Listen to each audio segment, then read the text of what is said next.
A lot of people dream of coming to abroad. And to those who are interested to know, let me share with you guys how our day goes. We've been living in the Netherlands for 16 years now. One of my oldest son, Lance, he lives in his own apartment and still single. He is very independent, very self-sufficient, and I am very proud of him.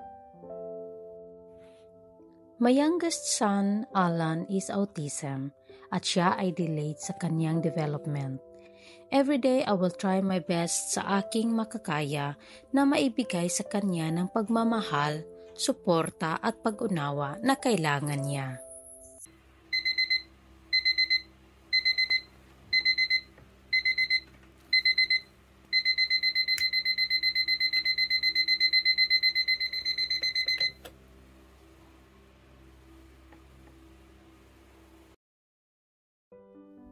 I get up usually 5 o'clock in the morning so that I can prepare baon ni Alan sa school at sa work ko. Dahan-dahan tayo pababa guys, baka magising si Alan.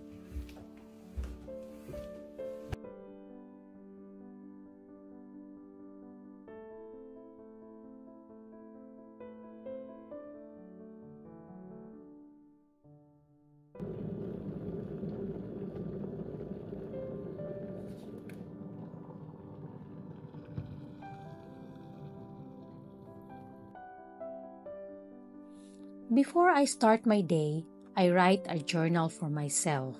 In my journal, I write down my thoughts, feelings, and experiences.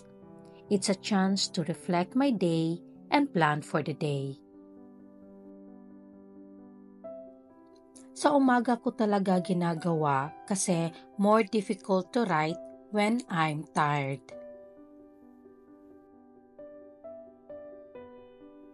If I have more time pa, I check my emails.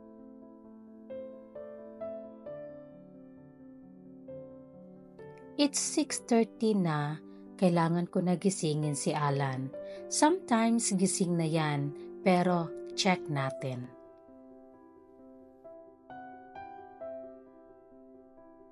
Goedemorgen!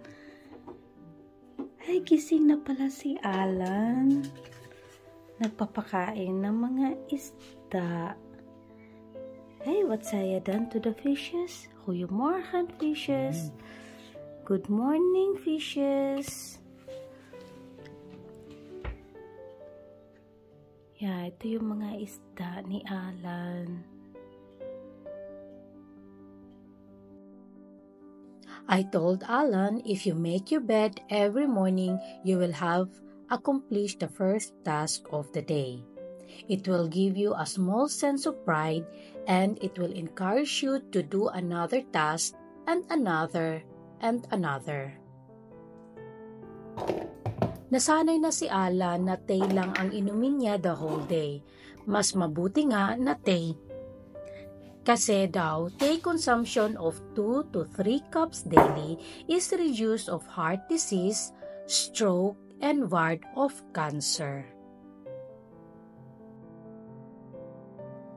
Siyempre, hindi makalimutan ni Alan na magdilig ng mga plants niya, especially yung mga pitcher plants na paborito niya.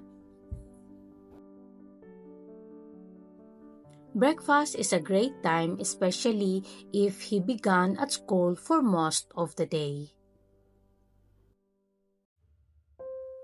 Alan brings some bread and fruit at school that will fuel him for the day ahead.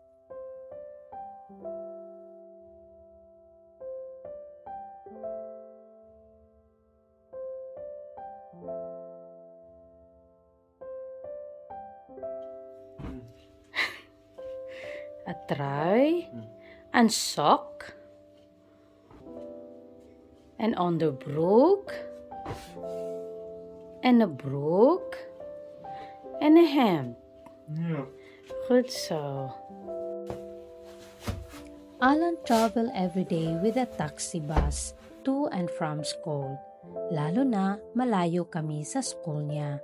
And it is also important kay Alan na ma-improve niya ang social communication sa ibang bata na kasama sa taxi bus. I bring everyday smoothie as a baon to my work as a meal replacement.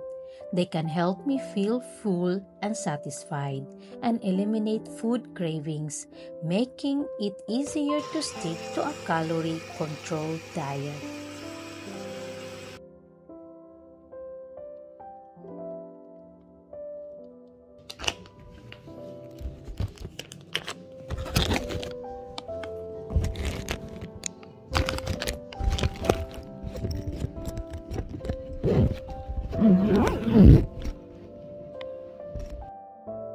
It's time to go to work, and I work only part-time job so that I can take Alan to any appointments and monitor him at all times in order for him to remain safely at home. After my work, I go directly sa bahay. Baka maghintay doon si Alan. 2:30 ang labasan sa school ni Alan. And usually, 3 o'clock, nasa bahay na siya. Pag hindi siya pagod galing sa school, maglalaro muna kami ng bingo or mag-drawing. Depende ko anong gusto niyang laruin. Joy en dertig? Ja. Nee, Ik heb het niet.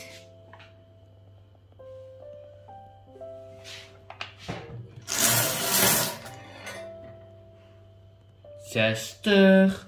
60. Heb ik ook niet. 29. 29. Ik heb het niet.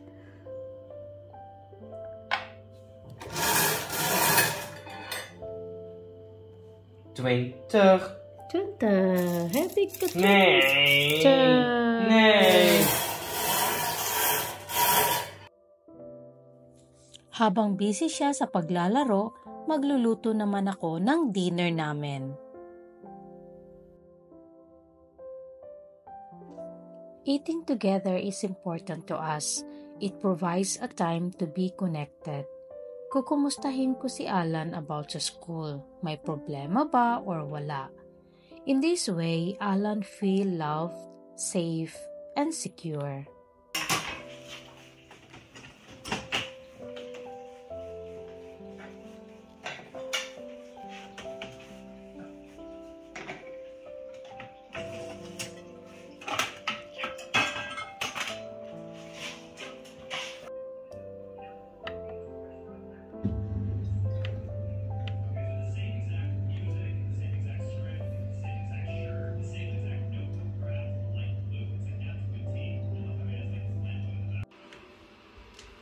It's time to go upstairs para mag-prepare going to bed.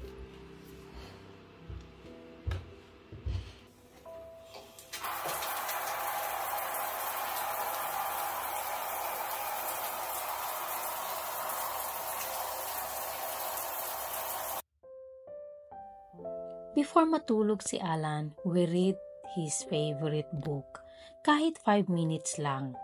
In this way, ma-improve ni Alan ang language development and listening skills niya. Het fladdert langzaam mijn kant, op en land, op en tak naast me. Wauw, een atlasvlinder. Tinuruan ko rin si Alan mag-pray before matulog. Tingnan nyo guys, gaya-gaya lang siya sa akin.